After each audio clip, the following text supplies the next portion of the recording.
एक बार देवर्षि नारद जी को बनना पड़ा था बंदर। आइए जानते हैं कि किस कारण देवर्षि नारद जी को बंदर बनना पड़ा। श्री नारद बड़े ही तपस्वी और ज्ञानी ऋषि हुए, जिनके ज्ञान और तप की माता पार्वती जी भी प्रशंसक थी। तभी एक दिन माता पार्वती जी ने श्री शिव जी से नारद मुनि के ज्ञान की तारीफ करने लगी। शिव जी ने पार्वती जी को बताया कि नारद बड़े ही ज्ञानी हैं, लेकिन किसी भी चीज का अहंकार करना अच्छा नहीं होता है। एक बार नारद जी को इस अहंकार के कारण बंदर बनना पड़ा था। यह सुनकर माता पार्वती को बहुत आश्चर्य हुआ। उन्होंने श्री शिव जी से भगवान से पूरा कारण जानने को चाहा। तब श्री शिव जी ने बतलाया, इस संसार में कोई कितना ही बड़ा ज्ञानी हो, लेकिन जो श्री हरि जो चाहते हैं वो उसे बनना ही पड़ता है। नारद जी को एक बार अपने इसी तप और बुद्धि का अहंकार घमंड हो गया था। इसलिए नारद को सबक सिखाने के लिए श्री विष्णु जी को एक युक्ति सूझी। हिमालय पर्वत में एक बड़ी पवित्र गुफा थी। उस गुफा के निकट ही गंगा जी बहती थी। वह परम पवित्र गुफा नारद जी को अत्यंत सुहावनी लगी। वहां के पर्वत, नदी और वन को देखकर उनके हृदय में श्री हरि विष्णु की भक्ति अत्यंत बलवती हो उठी और वे वहीं बैठकर तपस्या में लीन हो गए। नारद मुनि की तपस्या से देवराज इंद्र भयभीत हो गए कि कहीं देवर्षि नारद अपने तप के बल से उनका स्वर्ग नहीं छीन ले। इंद्र ने नारद की तपस्या भंग करने के लिए कामदेव को उनके पास भेज दिया। वहां पहुंचकर कामदेव ने अपनी माया से वसंत ऋतु को उत्पन्न कर दिया। पेड़ और पत्ते रंग बिरंगे फूल खिल गए, कोयले कूकने लगी और भौरे गुंजार करने लगे। कामगिनी को भड़काने वाली शीतल, मंद, सुगंध, सुहावनी हवा चलने लगी। रंभा आदि अप्सराएं नाचने लगी, किंतु कामदेव की किसी भी माया का नारद मुनि पर कुछ भी प्रभाव नहीं पड़ा। तब कामदेव को डर सताने लगा कि कहीं नारद मुझे श्राप न दे दे, इसलिए उन्होंने श्री नारद जी से क्षमा मांगी। नारद मुनि को थोड़ा भी क्रोध नहीं आया और उन्होंने कामदेव को क्षमा कर दिया। कामदेव वापस अपने लोक में चले गए। कामदेव के चले जाने पर नारद मुनि के मन में अहंकार हो गया कि मैंने कामदेव को जीत लिया। वहां से वे शिव जी के पास चले गए और उन्हें अपने कामदेव को हारने का हाल कह सुनाया। भगवान शिव समझ गए कि नारद जी को अहंकार हो गया है। शंकर जी ने सोचा कि यदि इनके अहंकार की बात विष्णु जी जान गए तो नारद के लिए अच्छा नहीं होगा। इसलिए उन्होंने नारद से कहा कि तुमने जो बात मुझे बताई है उसे श्री हरि को मत बताना।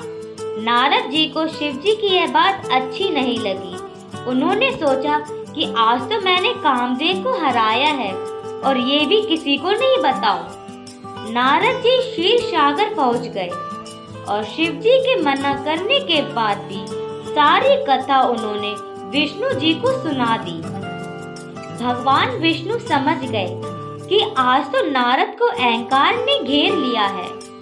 अपने भक्त के अहंकार को वे सह नहीं पाते, इसलिए उन्होंने अपने मन में सोचा कि मैं ऐसा उपाय करूंगा कि नारद का घमंड भी दूर हो जाए और मेरी लीला भी चलती रहे। नारद जी जब श्री विष्णु से विदा होकर चले तो उनका अभिमान और भी बढ़ गया।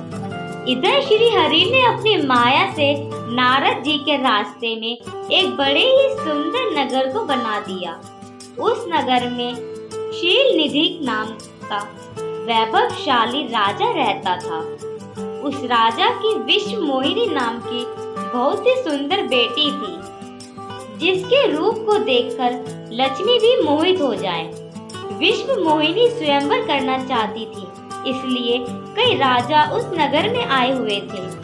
नारद जी उस नगर के राजा के यहाँ पहुँचे तो राजा ने उनका पूजन करके उन्हें आसन पर बैठाया। फिर उनसे अपनी कन्या की हस्तरेखा देखकर उसके गुण दोष बताने के लिए कहा। उस कन्या के रूप को देखकर नारद मुनि वैराग्य भूल गए और उसे देखते ही रह गए। उस कन्या की हस्तरेखा बता रही थी कि उसके साथ जो विवाह करेगा वह अमर हो जाएगा, उसे संसार में कोई भी जीत नहीं सकेगा और संसार के समस्त जीव उसकी सेवा करेंगे। यह बात नारद मुनि ने राजा को नहीं बताई और राजा को उन्होंने अपनी ओर से बनाकर कुछ और अच्छी बातें कह दी। अब नारद जी ने सोचा कि कुछ ऐसा उपाय करना चाहिए कि यह कन्या मुझसे ही विवाह करे। ऐसा सोचकर नारद जी ने श्री हरि जी को याद किया और भगवान विष्णु उनके सामने प्रकट हो गए। नारद जी ने उन्हें सारी बात बताई और कहने लगे, हे नाथ, आप मुझे अपना सुंदर रूप दे दो ताकि मैं उस कन्या से विवाह कर सकूं। भगवान हरि ने कहा, हे नारद, हम वही करेंगे जिसमें तुम्हारी भलाई हो। यह सारी विष्णु जी की माया है। विष्णु जी ने अपनी माया से नारद जी को बंदर का रूप दे दिया। नारद जी को यह बात समझ में नहीं आई। वो समझे कि मैं बहुत सुंदर लग रहा हूँ। वहाँ पर छिपे हुए शिव जी के 2 गणों ने भी इस घटना को देख लिया। ऋषि राज नारद तत्काल विश्व मोहिनी के स्वयंवर में पहुँच गए और साथ ही शिव जी के वे दोनों गण भी ब्राह्मण का रूप बनाकर वहाँ पहुँच गए। वे दोनों गण नारद जी को सुनाकर कहने लगे कि भगवान ने इन्हें इतना सुंदर रूप दे दिया है कि राजकुमारी सिर्फ इन पर ही रिझेंगी। इनकी बातों से नारद जी मन ही मन बहुत खुश हुए। स्वयं भगवान भी उस स्वयंवर में राजा का रूप धारण कर आ गए। विश्व मोहिनी ने कुरूप नारद की तरफ देखा भी नहीं और राजा रूपी विष्णु के गले में वरमाला डाल दी। मोह के कारण नारद मुनि की बुद्धि नष्ट हो गई थी। राजकुमारी द्वारा अन्य राजा को वरमाला डालते देख वे परेशान हो उठे। उसी समय शिव जी के गणों ने ताना कसते हुए नारद जी से कहा, जरा दर्पण में अपना मुंह तो देखिए। मुनि ने जल में झांककर अपना मुंह देखा और अपनी कुरूपता देखकर गुस्सा हो उठे। गुस्से में आकर उन्होंने शिव जी के उन दोनों गणों को राक्षस हो जाने का श्राप दे दिया। उन दोनों को श्राप देने के बाद जब मुनि ने एक बार फिर से जल में अपना मुंह देखा तो उन्हें अपना असली रूप फिर से मिल चुका था।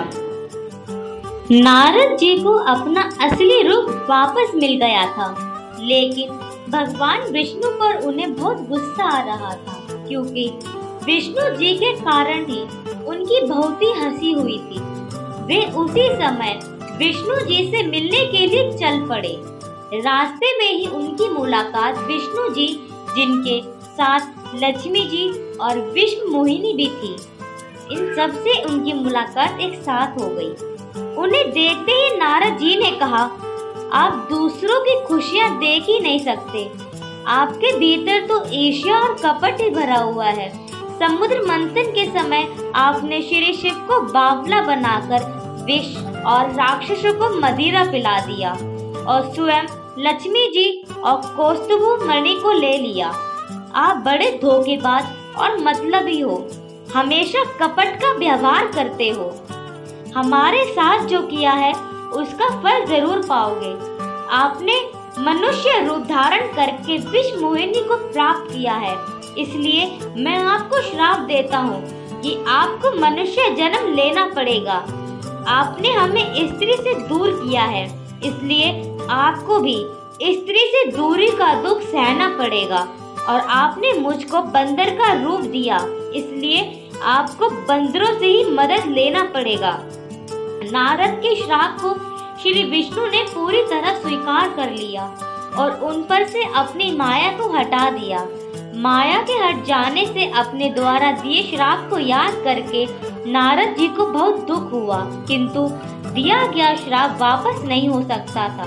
इसलिए श्री विष्णु जी को श्री राम के रूप में मनुष्य बनकर अवतरित होना पड़ा। शिव जी के उन दोनों गणों ने जब देखा कि नारद अब माया से मुक्त हो चुके हैं, तो उन्होंने नारद जी के पास आकर और उनके चरणों में गिरकर कहा, हे मुनिराज, हम दोनों शिव जी के गण हैं। हमने बहुत बड़ा अपराध किया है, जिसके कारण हमें आपसे श्राप मिल चुका है। अब हमें अपने श्राप से मुक्त करने की कृपा करें। नारद जी बोले, मेरा श्राप झूठा नहीं हो सकता, इसलिए तुम दोनों रावण और कुंभकर्ण के रूप में महान ऐश्वर्यशाली बलवान तथा तेजवान राक्षस बनोगे और अपनी भुजाओं के बल से पूरे विश्व पर विजय प्राप्त करोगे। उसी समय भगवान विष्णु राम के रूप में मनुष्य शरीर धारण करने लगे। युद्ध में तुम दोनों उनके हाथों से ही मारे जाओगे और तुम्हारी मुक्ति हो जाएगी। जय श्री राम, जय श्री कृष्ण, राधे राधे।